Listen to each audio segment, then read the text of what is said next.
Welcome to Open for Business, the Gallatin Valley's only local business and consumer talk show featuring Tom Egelhoff, the Man Entrepreneur magazine radio called the leading authority in the United States for doing business in small town. Here he is, speaker, author, small business consultant, and Mrs. Egelhoff's favorite son, Tom Egelhoff.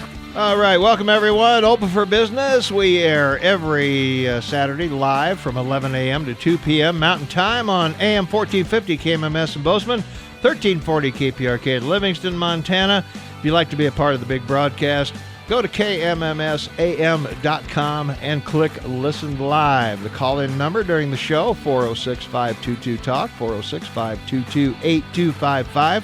I'm here, you're here. Let's get the show on the road. 25 minutes before the top of the hour, it's Saturday, December 24, 2016. It's Christmas Eve, and I want to welcome you to the podcast portion of Open for Business. Each week, I share some tips and tricks I've learned over the years about advertising, marketing, promotion, and building strong, successful businesses. If you missed any of my previous podcasts, you'll find them all on my YouTube channel. And while you're there, why not subscribe to my YouTube channel, and you'll never miss another weekly podcast. You'll also find my podcast link on my website at smalltownmarketing.com. That's smalltownmarketing.com. Today's topic, I want to talk about sales training. 10 stupid things salespeople do to mess up their sales. Someone once wrote that nothing happens until someone sells something. Having spent 40 years in one form of sales or another, I can assure you that this is absolutely true. No matter what part of the world you live in, something must be sold somewhere by someone, or you wouldn't be living very well right now. We offer goods and services for monetary exchange, and in order for this process to take place, a salesperson must clearly demonstrate to the buyer that the price being asked is a fair exchange for the item being sold.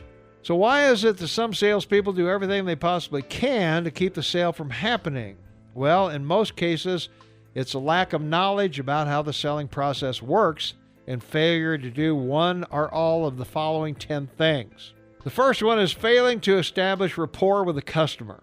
If I walked up to you on the street and offered to sell you a stock, would you buy it? Probably not, I hope. Why not?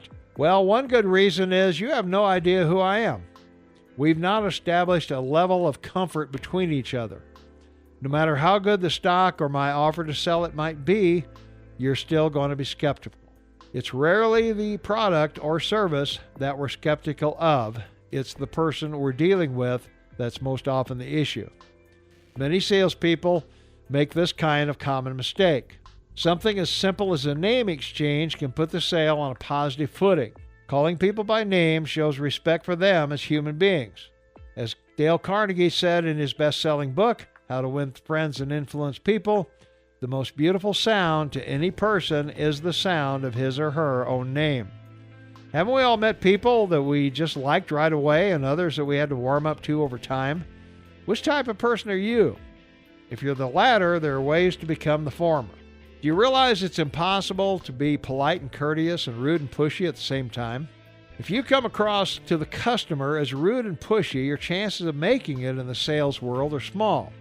I have to admit there are people who are rude and pushy who are successful, but I have to feel that the merits of their products overcome their poor people skills, and customers buy in spite of them, not because of them. So watch and listen to successful salespeople around you. What do they say and how do they say it? I'm not telling you to exactly copy someone, but find what phrases work and use them to your advantage. If you can find someone who will be brutally honest with you, have them listen to your presentation and critique you.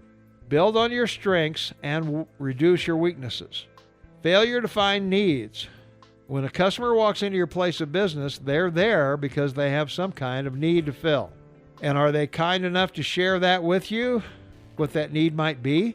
Sometimes they will, but mostly you will get the "I'm just looking" response. It's up to you or your competent salespeople to help them fill that need with one of your products. So while you're building rapport, you're also asking questions that you hope will give you a clue to what products or services to offer them. So what are the types of questions you should be asking? Well, rule number one, always ask open-ended questions. Open-ended questions are questions that cannot be answered Yes or no? Some examples might be, what do you like about your current TV? What changes would you make? What features are missing that you might like to have on the new one? When finding needs, you need to establish a base first. What's the most basic product they'll accept? Usually that's what they have now. The reason they're there is to either maintain that comfort zone or to improve it. This will also give you a clue to the price range they're looking for. We'll cover price issue shortly. Don't go near or even think about showing any product until you're certain that you've exhausted every question that relates to what they've told you they're looking for. Then we can move to the next mistake: failure to demo or present the product properly. Now that you're on a first-name basis with your customer and you've discovered their needs, it's time to show the product or service. What should be the first words out of your mouth as you start your presentation? Here are the words you should use. Based on what you told me, this is the product that should fit your needs. You begin your presentation by going down the list of features that they wanted. At the same time, you're tying a benefit to each feature. You're mentally saying to yourself, and what that means to you is between each feature and benefit. You said you wanted a car with 4 doors, and what that means to you is so you won't have to crawl over the front seats to get in and out of the car. If it doesn't fit your needs, then one of two things happened. Either they didn't tell you everything, or you didn't ask all the questions you should have. Now, if they tell you that it's not what they were looking for, then it's time for you to apologize that you may have missed something in the fact-finding process. And here's where the rapport comes in. Usually, if they're going to open up and really tell you what they're looking for, it's usually here that they will do that. So assuming again that we have found the right product, let's look at the next mistake: failure to build value. When the presentation is finished, the job is still not done. Ask your customer what they think. If you did your job well, they will probably give you some positive comments. If you did poorly, they will probably tell you that they're just going to think about it or continue looking. Usually negative feedback is an indication that you did not build value into your products as you demonstrated or presented it. In this case, it's not too late. Here are the chances to review what you've talked about and revisit all of the benefits. Sometimes piling the benefits up together shows your customer that the product did more than they originally thought. Number 5 is failure to close. There are probably more ways to close a sale than there are salespeople selling. This is one of the most overlooked part of the sale. When customers were asked in surveys why they didn't buy, the most common response was, "No one asked me to buy." You would think this would be pure common knowledge. Unfortunately, the truth is a large percentage of salespeople simply never ask for the order. The second most common mistake is closing and not using trial closing questions. Test questions to evaluate where you are in the selling process. For example, a simple "How soon would you like to have us install your new sound system?" would give you a good idea of whether or not they are ready to buy. Number 6 is failure to overcome objections. Trial questions are designed to be simple questions that give you an indication you're on the right track. When you ask a trial question and the customer raises an objection, what does that mean? It doesn't mean the customer is not going to buy. An objection is simply a request for more information. They don't have enough information to justify the exchange for their money and your product.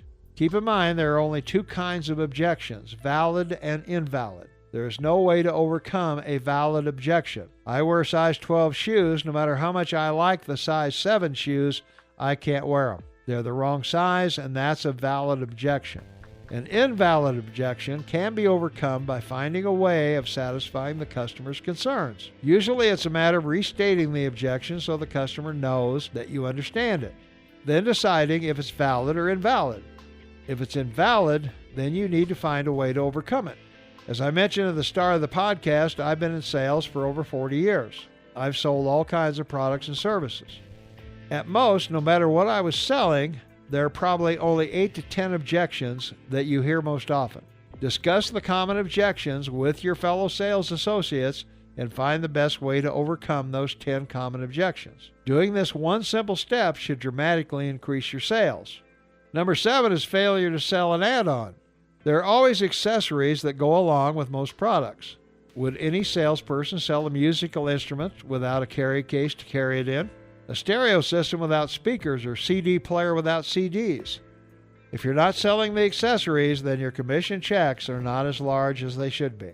The secret of selling accessories is to mention them during the presentation and all throughout the process. That way, they don't come as a surprise at the end of the sale.